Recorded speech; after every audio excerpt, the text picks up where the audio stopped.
This happened in late 2022, when I went on what I thought would be a simple, fun first date. Her name was Maya. We met on a dating app. We'd been texting for about 2 weeks, and finally decided to meet up. We both loved horror movies, and when Smile came out, we figured it was the perfect excuse to go see something creepy together. We picked a Thursday night, late showing, 10:15 p.m., at a small, older theater just outside of town. I offered to drive. Picked her up around 9:30. She seemed normal, friendly, maybe a little shy. She was quiet most of the drive, but once we started talking about the horror movies we grew up with, she opened up. When we got there, the parking lot was nearly empty.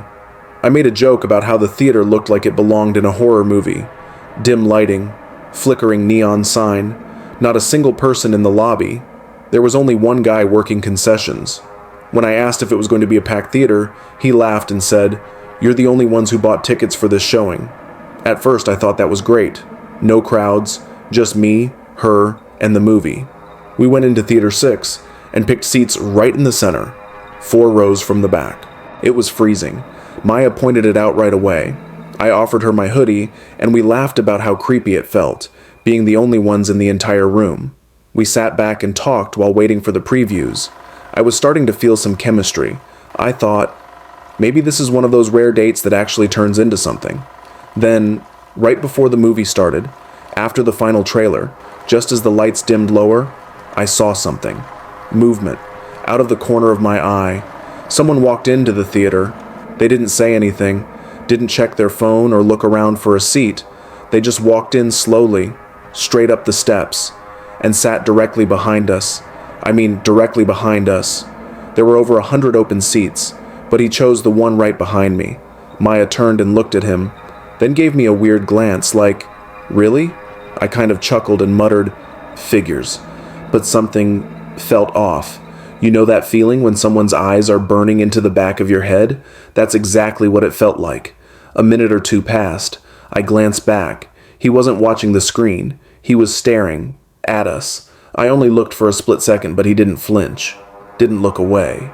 Didn't even pretend to care about the movie. He was leaning slightly forward, like someone would if they were really into a scene. But his face was turned straight at us. At me. I whispered, "He's just staring." Maya nodded. "I know." We tried to ignore it. The movie started. I wanted to focus, but I couldn't shake it. That feeling of being watched. Not just someone being annoying. This felt deliberate, intense, like he was waiting for something. After maybe 20 minutes, I leaned forward and turned my head slightly, just to look back more casually. Same thing, still staring. He looked mid to late 40s, clean-shaven, pale, wearing a dark gray hoodie. Something about his face looked empty, like he wasn't even there mentally. His eyes weren't glazed over, they were wide open, unblinking. I turned back and whispered, "This guy is really creeping me out." Maya's face changed. She looked genuinely scared. "Do you want to move?" We thought about it, but where would we go? We were already in the best seats, and moving might make things worse, might provoke him. Then, I felt something. He exhaled, a slow, deep breath, right behind me. It wasn't loud, it wasn't exaggerated, but it was close, too close. I spun around, and he was leaning forward over the back of my seat, his face inches from mine. I stared at him and said, "Dude, can you not?" He didn't respond, just leaned slowly back into his seat. That was it. I turned to Maya and said, "Let's move." We got up and walked down to the front corner row. Bad angle, crappy view, but we needed distance. I couldn't focus anymore, kept glancing back. Every time, he was still staring. Halfway through the movie, we heard footsteps, coming down the aisle. Maya grabbed my arm. We both froze. The steps stopped, just a few rows behind us. Neither of us turned around. We just sat there, waiting. Then, he walked back up, top row. I whispered, "We need to leave." She nodded. We grabbed our stuff and slipped out quietly. As we walked down the hallway toward the lobby, I glanced back. Through the glass window in the theater door, he was standing in the aisle, not watching the screen, just staring at us. We went straight to the counter, told the concession guy that someone in Theater 6 was acting really weird. His smile disappeared. He asked, "Again?" I said, "He's been coming in randomly for like a month." He hesitated, always late shows, never buys anything. "You're not the first ones to complain?" I asked. "Then why hasn't anyone kicked him out?" He looked uncomfortable, said, "Management says unless he breaks a rule or touches someone, we can't do anything." Maya was near tears. She asked if someone could walk us to the car. One of the janitors agreed. The guy didn't follow us that night, at least not that we saw. But the whole ride back, I couldn't stop thinking, what if he got my license plate? What if he followed us quietly, at a distance? What if he saw where I dropped Maya off? For weeks, I was paranoid. I even asked a cop friend about it, told him what the employee said. He told me that was bull, that the theater had every right to remove someone for making guests feel unsafe. I avoided that side of town for a while. Maya and I talked a couple times afterward, but we never saw each other again. I think we were both too shaken. I haven't been back to that theater since, and I never saw any online reviews about the guy. No warnings, no complaints, which makes me wonder just how many people have had the same experience, but never said a word.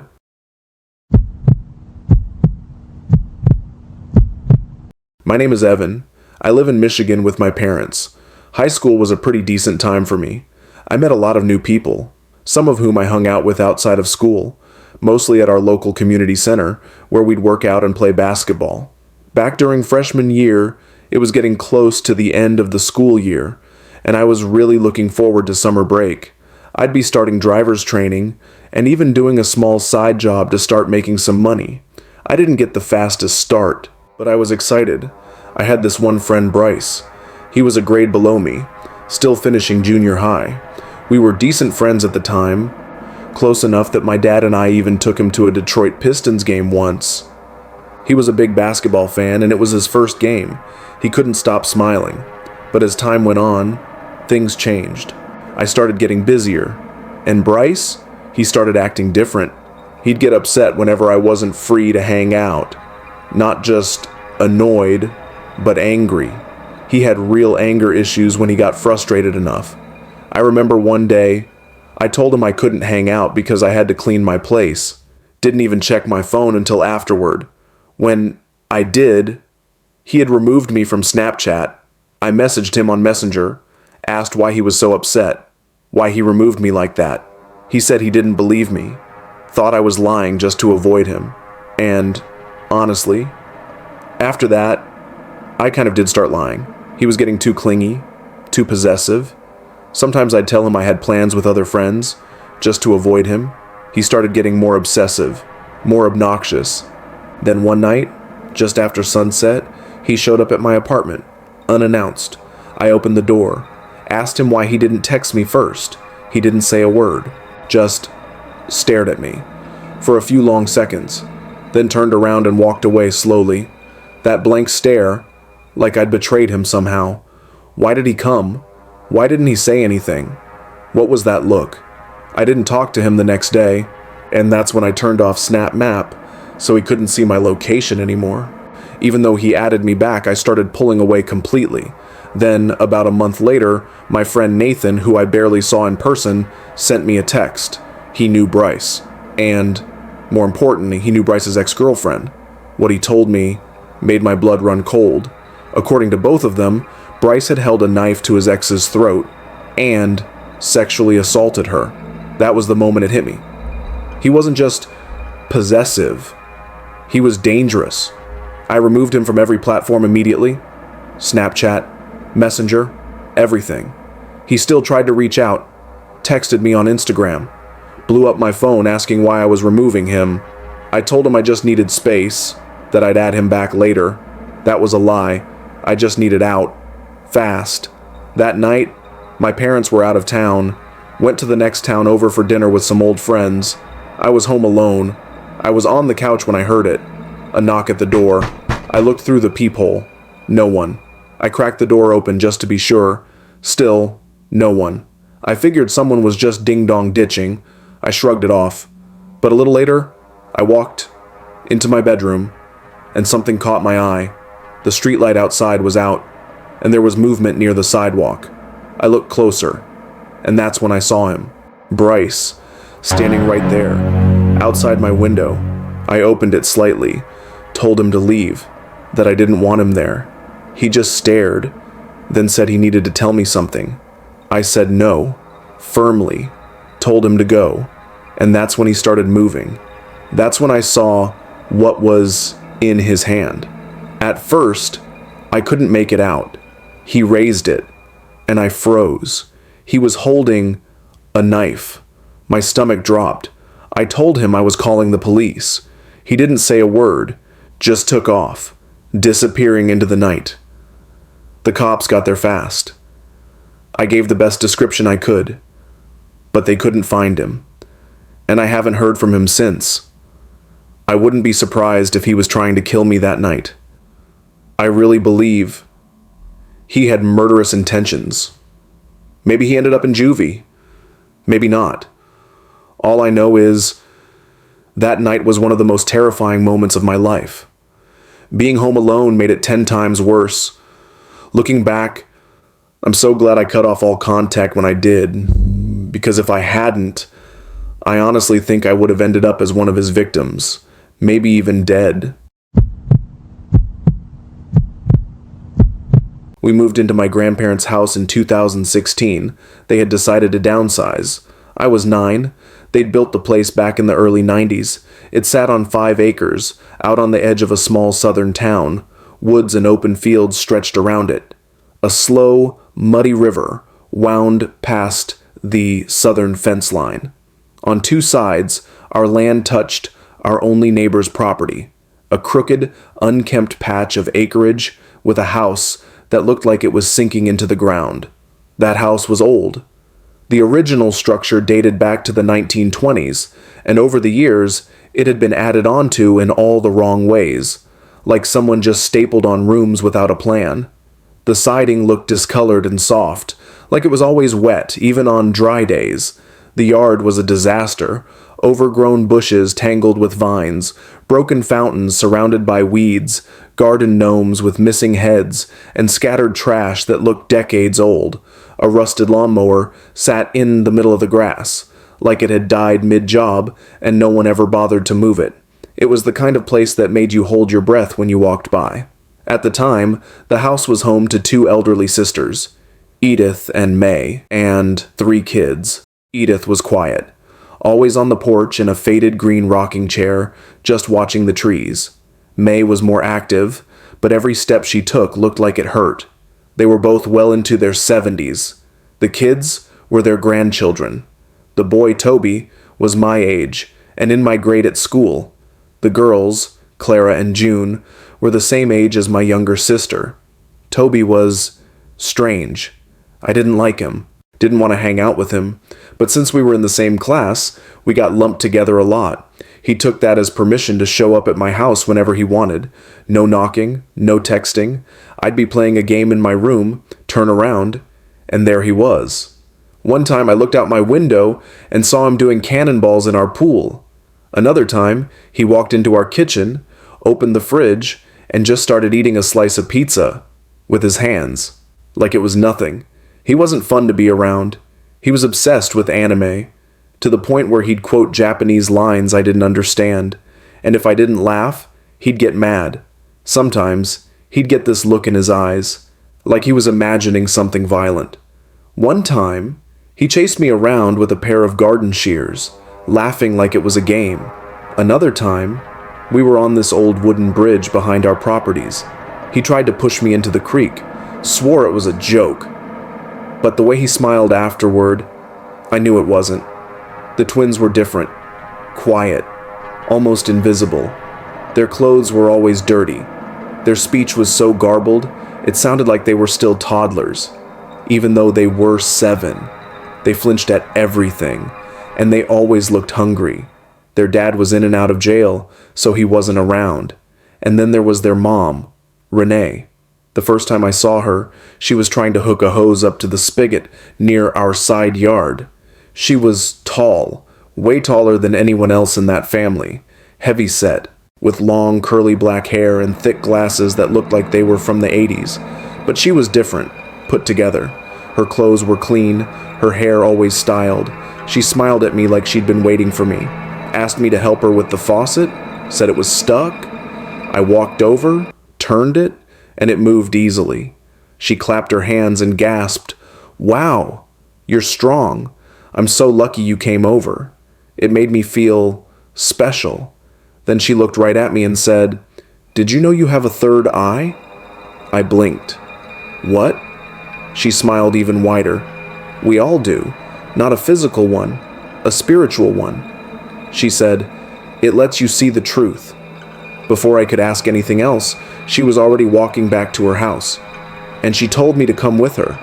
So I did. The inside of their house hit me like a wall of rot. It smelled like mildew, spoiled food, and something worse. Trash bags were torn open. Rotting food sat on plates. Even dirty diapers were stuffed behind the couch. I tried to leave, but Renee grabbed my wrist and led me upstairs. Her room was nothing like the rest of the house. It was pristine, pink wallpaper, clean carpet, porcelain dolls lined the shelves. The furniture was antique, fancy, old, but polished, and it smelled like rose water and perfume. It was like stepping into a completely different house. She told me to sit on a little cushioned stool in the corner, then walked over to her vanity, opened a drawer, and pulled out a silver tray. There was a black candle, a crystal, and a thick leather-bound book. The second I saw the pentagram on the cover, my stomach turned. My parents are Catholic. I knew what that meant. Then I saw it everywhere, on her mirror frame, on a jewelry box, and peeking out from beneath the rug, carved into the floor. I jumped up. "Sorry, my mom wants me home. Bye." I didn't wait for a reply. I ran. In 2019, May had a heart attack and died, right there in the living room, in front of the kids. I went to the funeral. It was held in a run-down Baptist church on the edge of town. The family looked blank, like they didn't know how to react, except for one woman I'd never seen before, sobbing in the second pew so loud it echoed. No one even looked at her. That same year, Toby disappeared. The rumor was he tried to kill one of the twins and was sent to a psychiatric facility. My parents sat me and my sister down that night and said, very clearly, "You are never to go near that house again." I remember their faces, tight and serious. That's when everything clicked. The weird stuff, the fear, the way things didn't feel right. Eventually the family moved away, left old Edith behind. She died alone in 2020, still in that collapsing house. Her estate went up for auction. One of my old elementary school teachers, Mrs. Heron, bought it with her husband. They tore most of the house down, but kept the original 1920 section. The same part where Renee's room had been. Mrs. Heron invited us over to see the renovations. It looked beautiful. Open floor plan, modern appliances, fresh paint. She took us upstairs, and that's when my skin started to crawl. We were standing in her room, and I could feel it. Even with new carpet, I knew the pentagram was still under there. It was like the floor remembered. I felt nauseous, like something was watching me. I told her I had a headache and had to leave. She looked disappointed. I was supposed to stay for dinner, but I didn't go back. Until last year, Mrs. Heron asked me to dog sit while they were out of town for a week. I said yes. Easy money. Every night I'd let myself in. Feed the dogs. She named Muffin and a snorting little pug named Henry, play with them, turn on the lights, and lock up.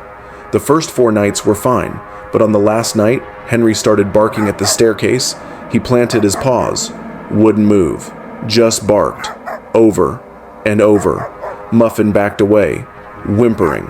There was nothing there. Then, thump. It came from upstairs.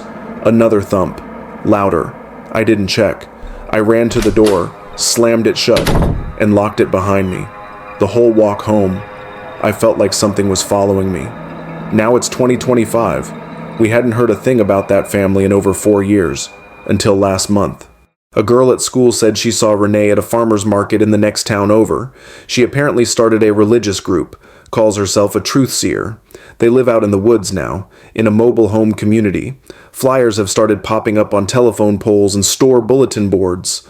I don't trust it. I don't trust her. Renee neglected her kids. She left her mother to rot in that house. And I believe she brought something into it. Something dark. Something that stayed. I still have nightmares. Renee and Toby, standing at the foot of my bed, staring at me, not speaking. And even now, when I pass that house, I feel it. The paint and furniture may be new, but the place remembers, and I don't think it's ever going to forget what happened there.